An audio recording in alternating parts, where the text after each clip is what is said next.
What's up, everybody? This is Jay, and this is Autopsy, the last hours of Barry White. Now, if you're new to my autopsy video series, there's not going to be any disturbing or graphic images in this video. I'm going to break down the final hours of the person's life and also give a brief background history on their life in total. Now, this video does have interviews from different people in the person's life. For example, his son, Daryl White, his also Mark Elliott, his biographer, Ned Shankman, a lawyer and personal manager, and also his sister is in this. And then way that this show breaks it down is they have Dr. Hunter, who is a forensic doctor, and so he goes in and basically reconstructs the last hours of a person and see how and what led to their demise. So before we get into it, if you're new to my channel, please bang that bell, hit that subscribe. I really appreciate your support. I'm trying to get to 30k subs, and let's get into it. Now, unfortunately for Barry White, at age 58, he passed away. Now, a little bit of background for Barry White. He was from LA, had over 100 million record sales in his career. He had 8 children, and pretty much all his life was known to have bad health. Now, July 4th, 2003, in LA Cedars-Sinai Hospital, the doctors were working to find, the Dr. Michael Hunter, he works to find suspicious or complicated deaths. That's his specialty. Now, he sees that 3 years before his death, November 23rd of 2000 in Australia, that Barry was trying to go back on tour. But he had a slump in the 80s, so he was rediscovered in the 90s, so he was trying to get that money. Now, the World State Power Tour was where he was doing, but due to ill health, some dates were canceled. Now, there was a major tour across 4 continents, North America, Europe, Asia, and Australia, but 7 US and 12 Europeans had to be canceled because of his health, and so we know that it was something serious going on that he was ignoring. Now, he was born Barry Carter in September 12, 1944 in Galveston, Texas. His mom was a piano teacher and a single mom, and his dad, Melvin White, was married and had a family across town. Now, he grew up with his younger brother Daryl in tough neighborhood in South LA. By the time he was 8 years old, he taught himself how to play the piano after refusing lessons from his mom. Now, after listening to her classical records on his own, that's how he was able to learn how to play. And by age 10, he and his brother were sucked into the local gang culture in LA. He said that he fought, stole, burglarized houses, stole cars, gang fights. He was just in all kind of trouble. And then he ended up singing in the church choir. Now, he ended up becoming the music director of the church choir, even though he couldn't even read music. And by age 14, the Barry White vocal tone was born, baby. He said he woke up one morning and spoke to his mama, and his chest kind of vibrated and shook, and they was both shocked and surprised, and ever since then, he had that voice. Now, gang life still had a hold of him, though, and he ended up in jail 2 years later for stealing car tires. 6 months he had to spend in the county jail. He said one day he looked in the mirror and made up his mind to do something with his life. And at age 18, he wound up walking 12 miles from his house to Hollywood just to be around the music studios. And the next 6 years, he worked as a low-paid arranger and session musician before his first contract as an A&R man. In the early 70s, he got his big break as a writer and producer.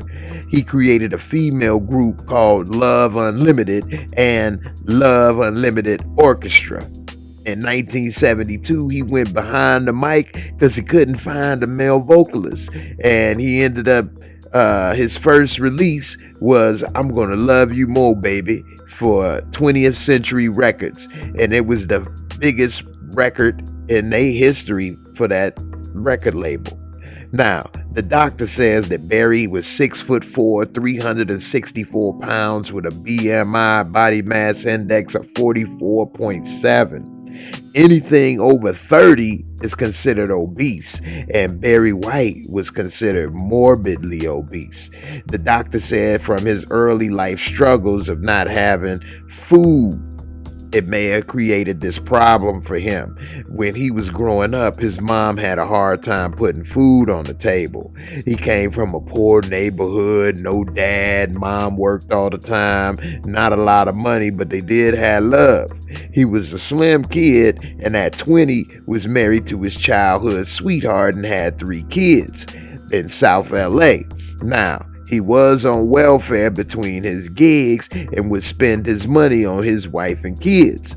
He used to steal, though, to satisfy his own appetite. He would go to the supermarket and get 2 barbecue chickens and eat them, and then leave them in the cart.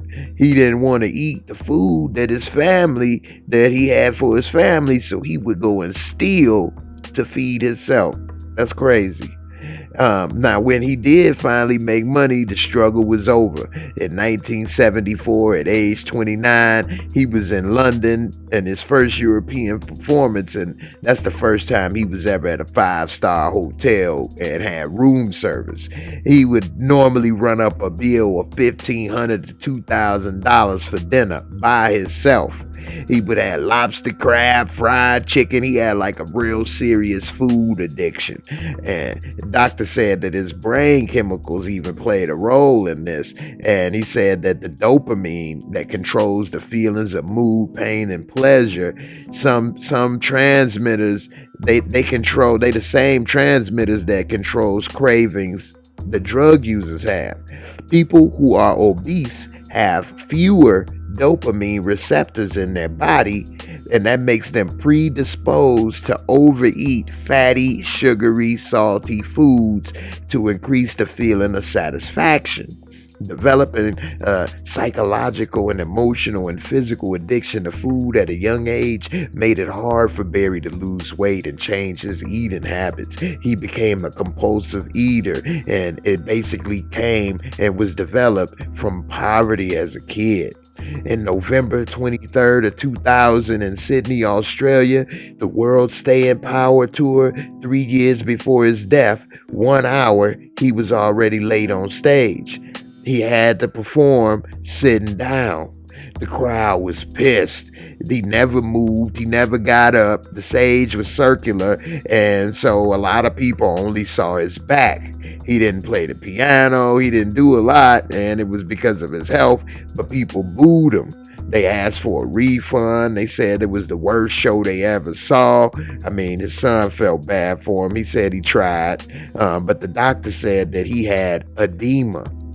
Edema is the painful accumulation of fluid under your skin that causes swelling to lower limbs and ankles, aching limbs and stiffness and a lack of mobility. Now, the biographer said he's seen Barry White's ankles swollen many a times. The doctor said that edema is significant because it's associated with hypertension, which is high blood pressure, and that makes the heart work harder to pump the blood through the body. Over time, your heart gets weaker and ineffective because it's working so hard all the time. Your arteries could also narrow, raising the pressure. Common cause is too much salt in the diet, which leads to fluid retention. More prevalent in African Americans, unfortunately. Now, another problem with Barry is he also smoked heavily. In 1998, working with his writer for his biography, he said that he saw Barry routinely smoke 150 cigarettes a day. On top of the tape for the biography, you could hear just cigarette packs opening up all the time throughout the tape. His son says that whenever he would put one out, he would be lighting the next one right up, back to back. On stage, he even smoked, and he would curse tobacco companies for what they put in the squares, saying they made him too damn addictive. The doctor said that smoking was the main cause of preventable death in the United States, and it increases the risk of lung and heart disease. It can also lead to cancer or a heart attack. Unfortunately for Barry, he smoked up until his death. After his career dipped in the 80s, he had cash flow problems and big overhead and no money, no records. But thanks to his renaissance in the 90s, he had a chance to make that money back and refill that money, them coffers. So in 95, the summer of 95, the World Icon Tour kicked off. It was an 18-month tour, 50 concerts, over 30 countries. His sister said in the past he would never work back to back. He would only do like 3 shows a week and then take off. But on tour, his first signs of poor health started. August 11th, 1995, at the LA Theater, the Greek. Days after going on the road, he almost collapsed. His sister said the last concert she saw was that one. He could barely stand, almost collapsed. His son said it was a certain way you had to approach him, though, if you wanted to talk to him, because he was very stubborn, and you would ask him, he said he would ask him, like, "Pops, you okay?" And he would say, yeah, I'm just tired. He refused to see a doctor and just chalked it up to being tired. Barry continued the tour until October and then took a break at his Las Vegas home before the dates. October 30th, 1995, he collapsed at home. He had a minor stroke. The Dr. Hunter says, in his opinion, Barry's stroke was a TIA, a transient ischemic attack. It's different from a normal stroke, but the conditions are similar. It's a blockage or narrowing of the blood vessels, but with a TIA, the blockage is temporary. Barry had all the high-risk factors: smoking, obesity, high blood pressure, and all of that. Also, all of that stuff damages your coronary arteries too. Now, TIA is a warning sign that if someone not change their lifestyle soon, they're going to have a real stroke or even death. He had dizzy spells, shortness of breath previously, but he just chalked it up to being tired. He slipped into a stroke-induced coma. He had interruption of blood flow and reduced oxygen to the brain. After 4 days, he regained consciousness, and after a week, he was out of the hospital, which was amazing. His sister agreed to help him reduce his blood pressure. She had to clean out all the junk food from his house. She made his food for him and helped him for the next 5 years. He didn't trust anyone else, and she weighed his food and cooked it all at her house and have someone bring it to him. That way he didn't have any extra or leftovers and then mess up his diet. But his son did say that when she was there, he did good, but when she was gone, he went back to doing bad. And he would dip, dap, slide, cheat, and eat what he want. He didn't drink or use drugs. He was a foodie. And Dr. Hunter thinks that his love of food could be the cause of another condition, which is hypertension, because he always sweated a lot. He sweat a lot at concerts, everywhere he go. He had a rag, and Dr. Hunter said that obesity and heavy sweat was a sign for type 2 diabetes. Diabetes is when your cells are resistant to the hormone insulin, and insulin is produced in the pancreas, and the key to unlock the cells to allow sugar to enter and be used as energy. When it breaks down, it allows a large amount of sugar into your blood. Unlike type 1 diabetes, which you were born with, type 2 is more manageable, and can even be reversible, and is usually caused by fatty foods, lack of exercise, and alcohol abuse. Now, type 2 is the 7th biggest killer in the United States, and unfortunately more common in black folks. Now, Barry was never diagnosed with diabetes because he never went to the doctor. Dr. Hunter believes that based off this evidence that he has, Barry did have it. And in 98, Barry was working on his biography with his writer. He used to eat large amounts of fried chicken, drank large amounts of bottled water. Everyone say he loved water. Dr. Hunter think Barry was suffering from dehydration. High levels of sugar in his blood, and the kidneys need more urine to get it out the body, which increases his desire to be thirsty and drink. Dr. Hunter thinks Barry may have had this for decades and never even was diagnosed. And along with his hypertension and weight and smoking, Dr. Hunter said Barry was basically a ticking time bomb. In the 90s, his health affects his record deals because he couldn't get a deal because nobody wanted to sign him because they didn't think he was reliable because of his health. A lot of his deals fell through, and it was really frustrating. But in 1999, he had a 1-album deal with a private music label. The album was called Staying Power, and he won 2 Grammys. He decided that was the time for him to go on another tour. This time, he went on tour with Earth, Wind, and Fire. His son said it was hard to tell him anything, especially when it came to his music. No, don't get in the way of that music. Now, the tour took a toll on him. His blood pressure went through the roof. He could barely walk unassisted, had to leave the tour early, and he kept putting his career before his health, and it was costing him. By September 2002, in the Cedars-Sinai Medical Center in LA, just 10 months before his death, he was admitted to hospital for kidney failure.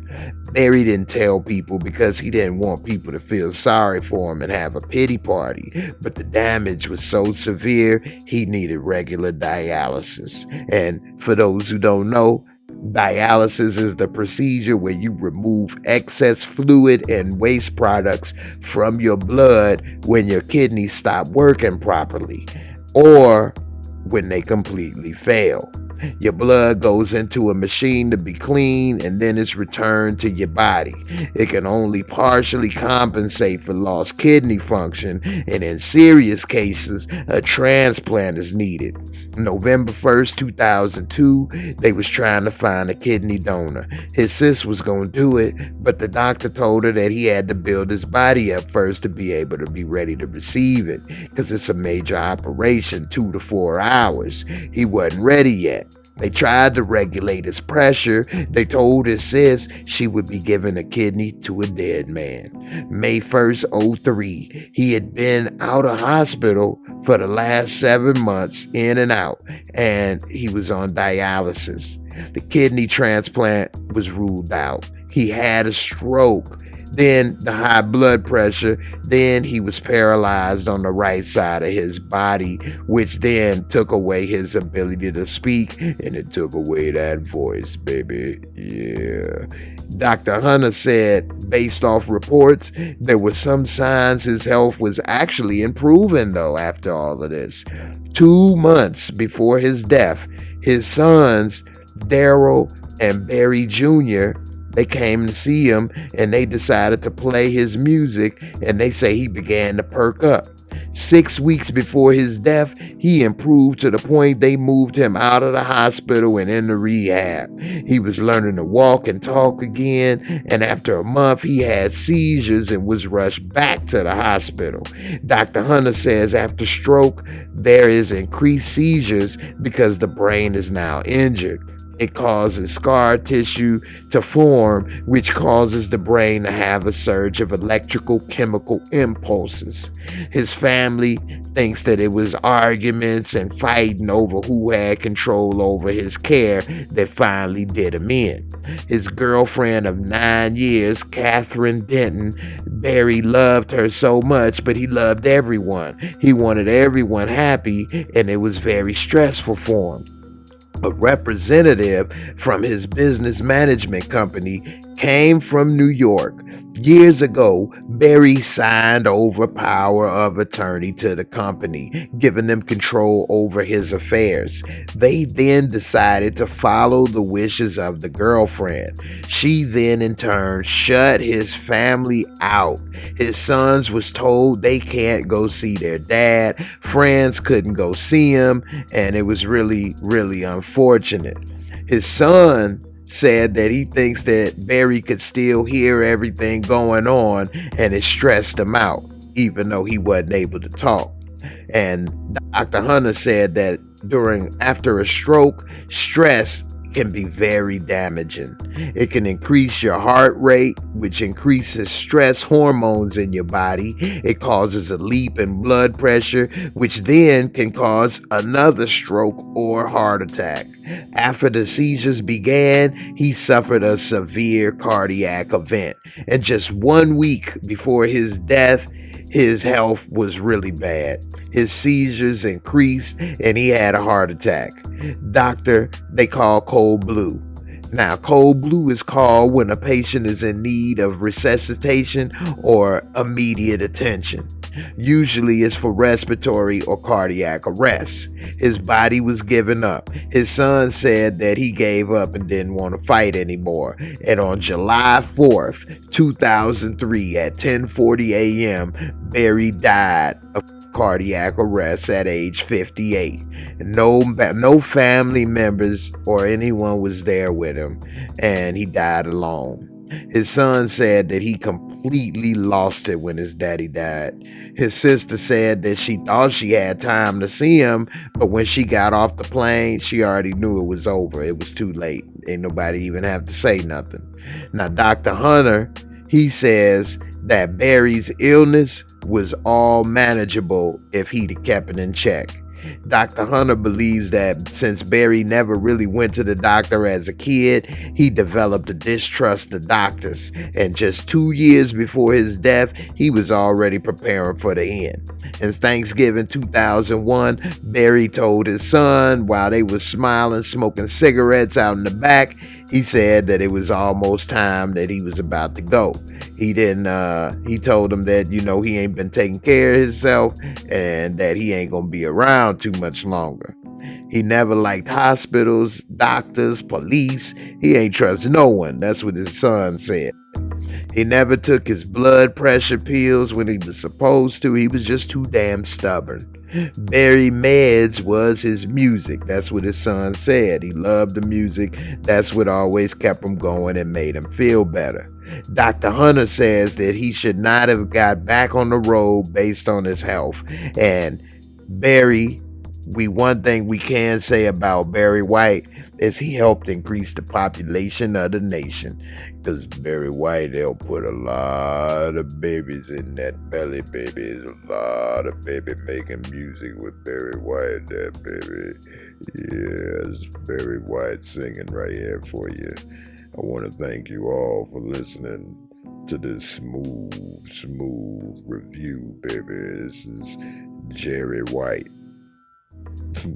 That's my Barry White impression. I'm sticking with it.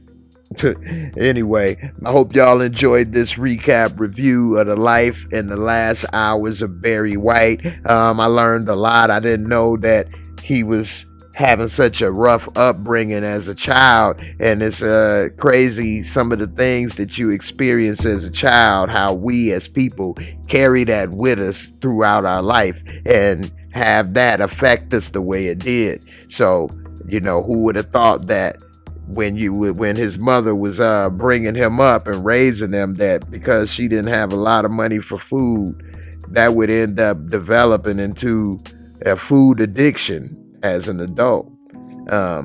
It's just crazy how life turns out, and it's unfortunate. And another thing, it's sad to know that he smoked so many cigarettes. That was just an absurd amount, 150 cigarettes a day. That's a person that's trying to be numb, that's trying to just be in the zone. And so he was trying to basically not think about something, I guess, because 150 cigarettes in a day, That's your head is fried. It just is. So that's unfortunate that he had to go through all of that.